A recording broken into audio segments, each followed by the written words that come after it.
Hi, my name is Nancy. Welcome to my channel, Running with Scissors. Today's video, we're going to talk a little bit more about those pesky sleeves. And I'm going to tell you some things that are coming up next week and beyond in my sewing room and things I have planned. If that sounds interesting to you, don't go away.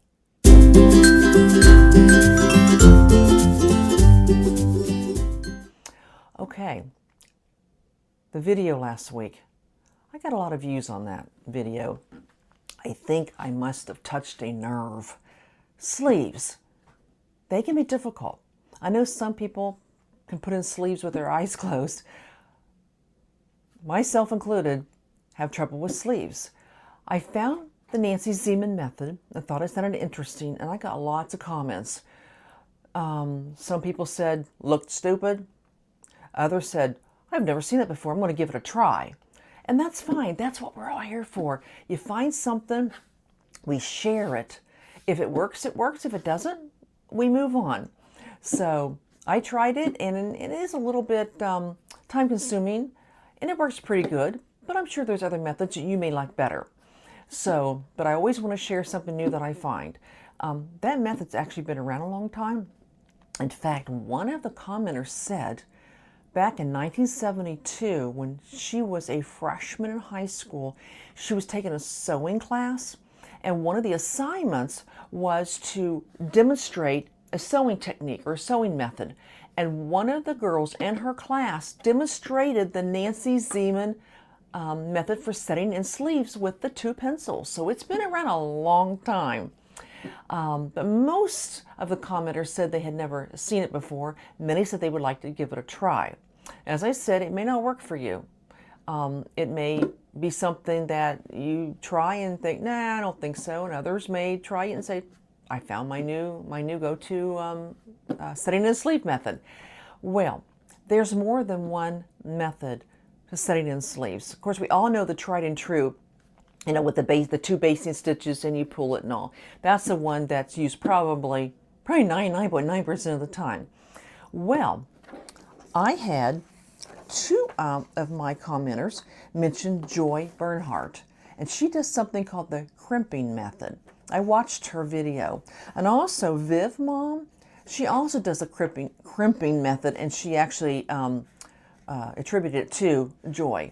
I had thought about trying to demonstrate it for you, and I thought, these two ladies do such a wonderful job. I'm just going to link their videos in the description box.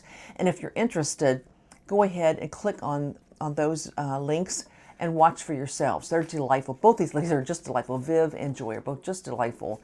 And they really explain it well.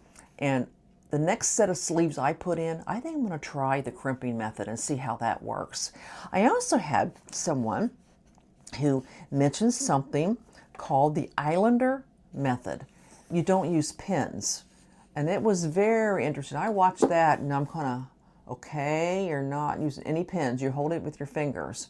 So I'll put that link down there and watch it and see what you think. It's kind of crazy. I've never seen that before, that you put a sleeve in without using pins. So give both of those particular videos a try. Actually, it's three. One for Joy, one for Viv Mom, and for this Islander method.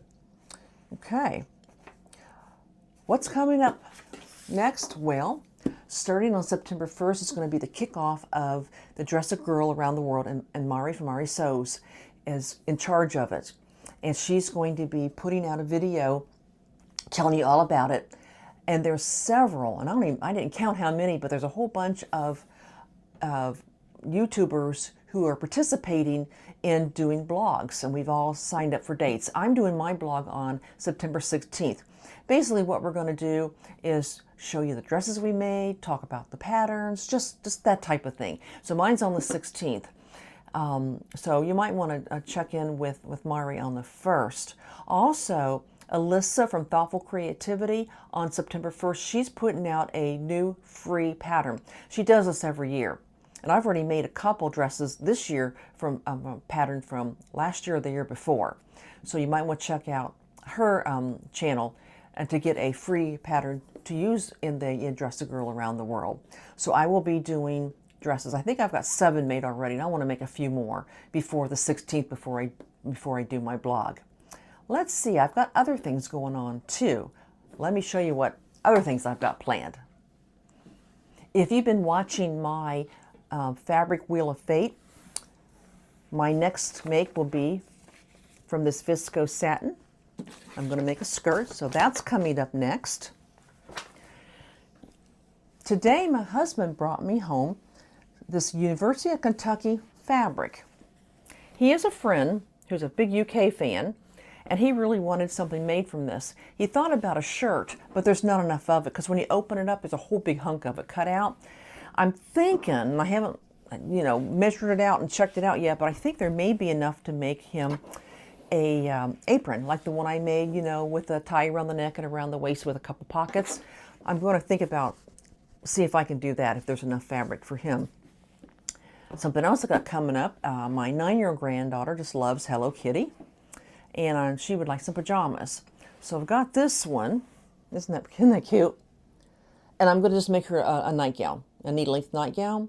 But she said she'd also like to have the top and the pants. This didn't have enough, so I found this Hello Kitty that I've got. There's enough here that I can make her the top and a pair of pants to go with it. So I thought that was pretty cute. And then I have another granddaughter. She's 6, and she's really likes Bluey and Bingo. And I found this fabric.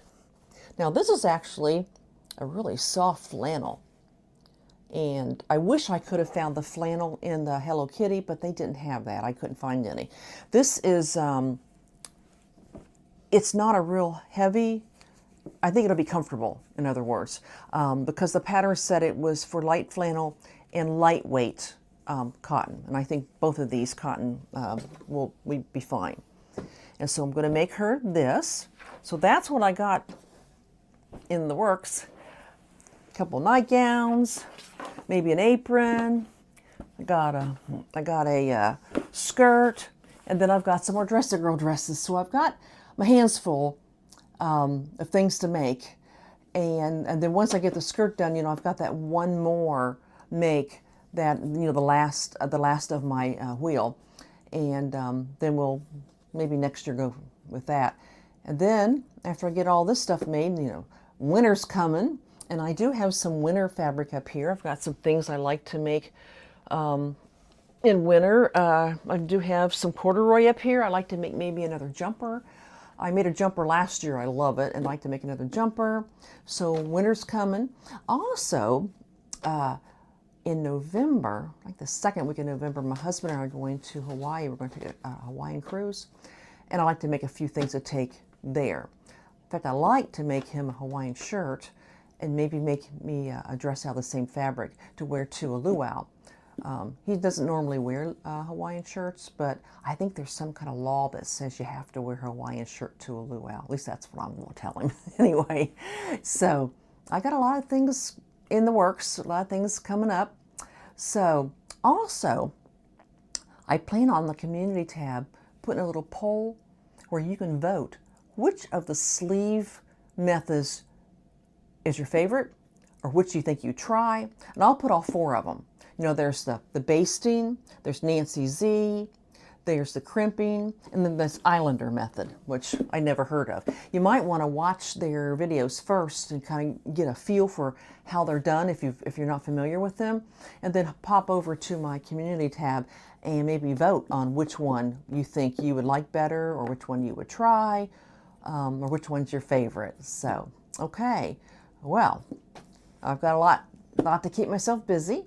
I hope you all have a time for some sewing this weekend. It's hard to believe it's September in a few days. Where did the summer go? It's just like it came, it went, and kids are back in school, and it's just crazy. But the older you get, the faster time flies. It just goes fast. So, well, if you haven't subscribed, I wish you would. And speaking of that, I got a lot of traffic on that video last week about the sleeves. As I said, I think I struck a nerve with everybody wanting to know how to do sleeves.